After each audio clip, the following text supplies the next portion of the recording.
welcome to IP Study Video Lectures. Today, we will discuss the second chapter of Grade 6 English Grammar, and we will explore the topic Subject and Predicate. I want to start this topic with a simple question. Have you ever made a sentence? Oh yes, of course you have.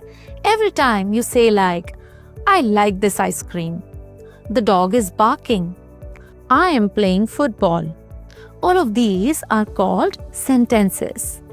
In this lesson, we will understand that each sentence has two main parts, a subject and a predicate.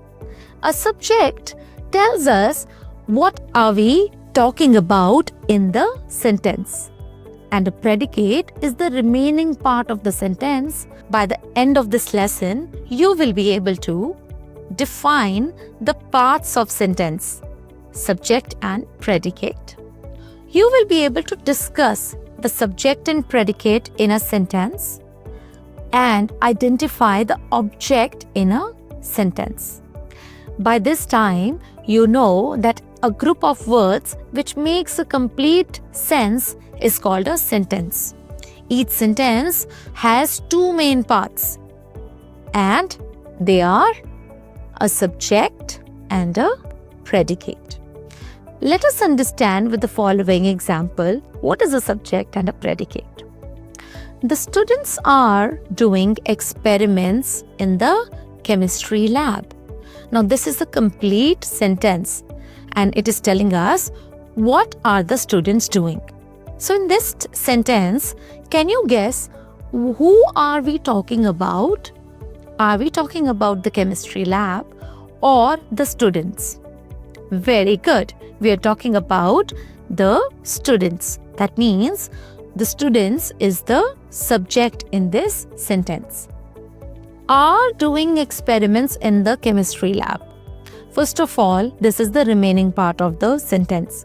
Secondly, it is telling us what are the students doing. That means what action is being done by the subject, which is the students. That means this part are doing experiments in the chemistry lab. This is called a predicate. Let's read some more examples. She is jogging in the park. The girl was laughing. She is very pretty. He looked very angry. My brother is fishing by the lake. The cat mewed. The child played in the park. The athlete broke a world record. Now, in all of these sentences, we will identify together what action is being done. In the first sentence, jogging. In the second sentence, laughing. In the third sentence, how is the person looking? Very pretty. In the fourth sentence, angry. Very angry. In the fifth sentence, what is the person doing? Fishing. What did the cat do? Mewed. What did the child do? Played. What did the athlete do? Broke. In all of these sentences, these are the actions that the person was doing. Now, how did we identify that who was jogging in the park? She. Who was laughing? The girl. Who was pretty or who is pretty? She. Can you guess in these three sentences what is the subject? Very good. She, the girl, and again she. All of these are the subjects. Who looked very angry? He. That means he is the subject. Who was fishing by the lake or who is fishing by the lake? My brother. So my brother is the subject. Who mewed? The cat is the subject. Who played in the park? The small child is the subject. Who broke a world record? the athlete. That means in all of these sentences, we observed what are we talking about in the sentence, and that is called a subject. So we underlined what a person or the thing is doing, or what the action were they doing, or what were they feeling or looking like. And by identifying that, we could identify the subject in the sentence. That means the subject tells us about the person, very good, or the thing we are talking in the sentence, or we are referring in the sentence. The part of a sentence which tells us who or what the sentence is about is called the subject. And the part of the sentence which tells us what happens to the subject or what the subject does is called the predicate. Let's read the following sentences. We have broken them in two parts, the subject and predicate. So this part, the blue part is subject and the pink part is predicate. We will read these sentences in one line so that we can differentiate between a subject and a predicate clearly. Shreya is an intelligent girl. Here, who are we talking about? Shreya. So Shreya is the subject. How is Shreya? She is an intelligent girl. So the rest part of the sentence, is an intelligent girl, is the predicate. The train arrived late. What arrived late? The train. So the train is the subject. Arrived late. What did the train do? Arrived late. The action was arrived late. So the rest part of the sentence, arrived late, is the predicate. They have done their homework. Who are we talking about? They. So they is the subject. They have done their homework. What have they done? Their homework. So the rest part of the sentence is a predicate. The restaurant over there is my cousin's. So the restaurant over there, that means we're talking about the restaurant. Now whom this restaurant belongs to? To my cousin. So is my cousin's is the predicate and the restaurant over there is the subject. Dr. Rajendra Prasad was the first president of India. In this sentence, we are clearly talking about a person, Dr. Rajendra Prasad. So this is the subject, and was the first president of India. This is the predicate.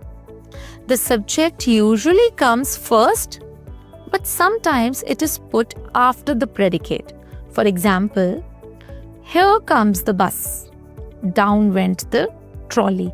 So the sentences which is like a command, a request, or when we are stating something, describing or using a little phrase, we usually put the subject later.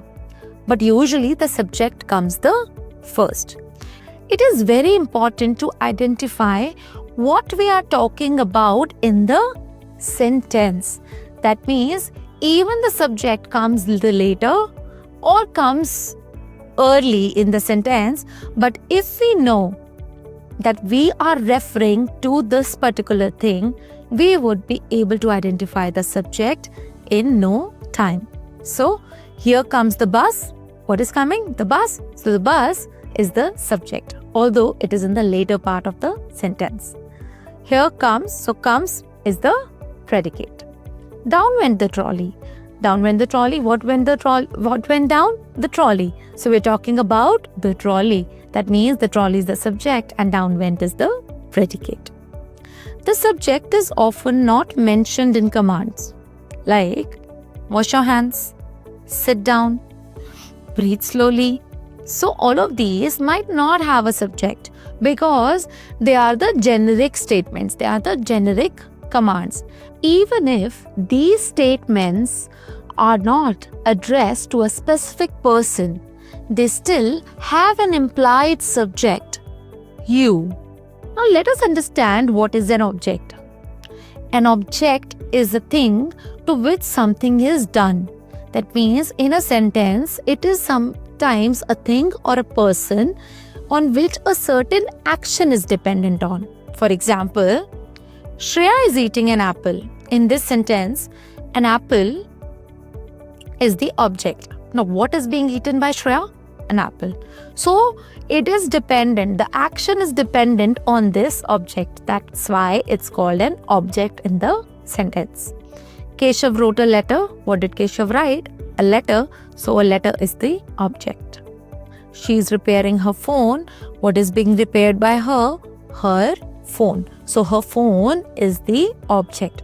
That means in all of these sentences, all of these objects were dependent on the action, or the actions were dependent on these subjects. That means they were interrelated. The person or thing to whom or to which something is done is called an object. So that was all about subject and predicate. Let us understand what we have learned and quickly do a recap. A sentence has two parts. And what are those? Very good. A subject and a predicate. A subject tells us who or what something does, or who are we referring to in the sentence. The predicate or the rest of the sentence tells us something about the subject. The predicate tells us what action is done by the subject. And the person or thing to whom or to which something is done is called the object. So these are the main parts in a sentence. The two main parts are subject and predicate, and often there is an object in the sentence. We use the object because the actions in the sentence are dependent on the objects sometimes. Always remember that sentence is a group of words that has a meaning that makes a complete sense. They have two main parts, subject and predicate. When we look at the sentence, we quickly identify who are we talking about in this sentence. So that is the subject for us, and the rest of the part is the predicate. Sometimes some sentences like commands, they don't have the subject because they are generic commands and often not refer to a particular person or thing. Sometimes the subject comes in the beginning of the sentence. Sometimes the subject comes in the later part. But if we know how to identify them, we can quickly understand what the subject is in the sentence. So that was all about today. Thank you so much for being with us, and stay tuned for our next video lecture.